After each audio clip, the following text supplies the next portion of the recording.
Hi friends, अब हम being के कुछ और यूजेस देखेंगे। तो बीइंग का एक यूज़ होता है प्रिटेंड करना, दिखावा करना। मैंने लिखा हुआ है। तो प्रिटेंड करना मतलब जो जैसा है वो वैसा नहीं है, मतलब वो दिखावा कर रहा है। जैसे कोई इंसान अच्छा है, ठीक है, मगर वो बुरा बनने का कभी कभी दिखावा करता है। जैसे कोई बहुत सीधा साधा है मगर वो गुस्से में आकर तेज बनने की कोशिश करता है ना। जैसे कोई इंसान बुरा है मगर वो अच्छा बनने की कोशिश करता है, मुंह पे बहुत अच्छे से अपन से बात करता है, मगर अंदर से अपन को पता है क्योंकि हम उसे जानते हैं कि वो कैसा है कैसा नहीं है। तो एक बीइंग का वहाँ भी यूज़ होता है। तो स्पोकन इंग्लिश में आप इस बीइंग को कैसे यूज़ कर सकते हो वो देखो, बहुत ही सिंपल है। अगर एक बार आप देख लोगे तो ईजिली बोल पाओगे। तो कुछ नहीं करना है, इसमें हमारा स्ट्रक्चर बड़ा सिंपल सा रहेगा। सब्जेक्ट को लेना है हमें सबसे पहले। सब्जेक्ट आपको पता ही है, जो काम करता है सेंटेंस में वो सब्जेक्ट होता है।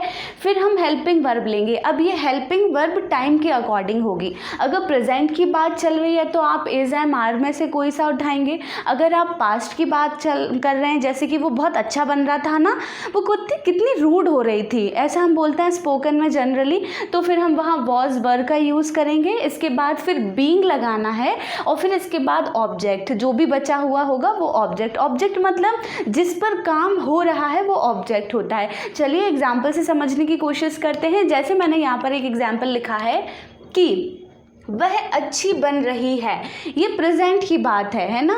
जैसे कोई इंसान, अपन को पता है वो बहुत तेज है, मगर अपन बोलते हैं, किसी दूसरे को बताते हैं आकर कि वो बहुत अच्छी बन रही है।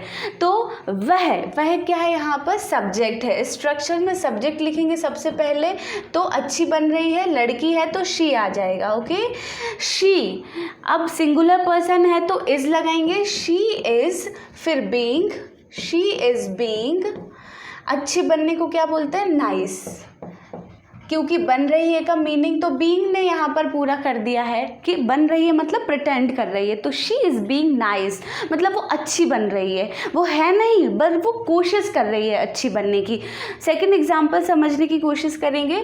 तुम पागल बन रहे थे, जैसे कि आपका कोई फ्रेंड है या आपका भाई है, वो कहीं गया है, ठीक है, और उसने कुछ ऐसी वहाँ हरकत कर दी। फिर आप उससे आके क्या कहोगे, यार तू कितना पागल बन रहा था वहाँ पर, कैसी हरकतें कर रहा था, बेवकूफ़ी भरी, है ना। तो आप वहाँ पे फिर कैसे बोल सकते हो उसको, तुम मीन्स यू। बन रहे थे, पास्ट की बात हो रही है तो इसके साथ क्या लगेगा, वर, यू वर।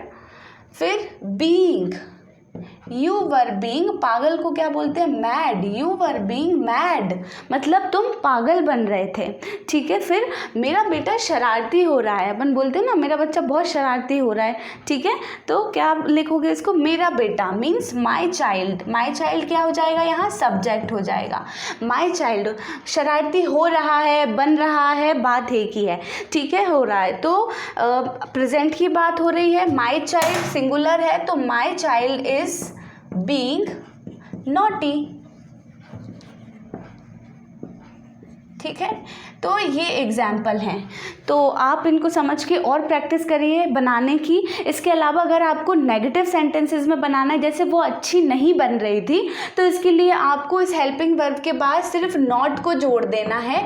जैसे अगर हम इसको बोले वह अच्छी नहीं बन रही थी, तो she is not being nice मतलब वो अच्छी नहीं बन रही थी, ठीक है। ऐसे तुम पागल बन रहे थे, तुम पागल नहीं बन रहे थे, तो क्या हो जाएगा, you were not being mad. ऐसे ही आप और सेंटेंसेस बनाने की कोशिश करिए।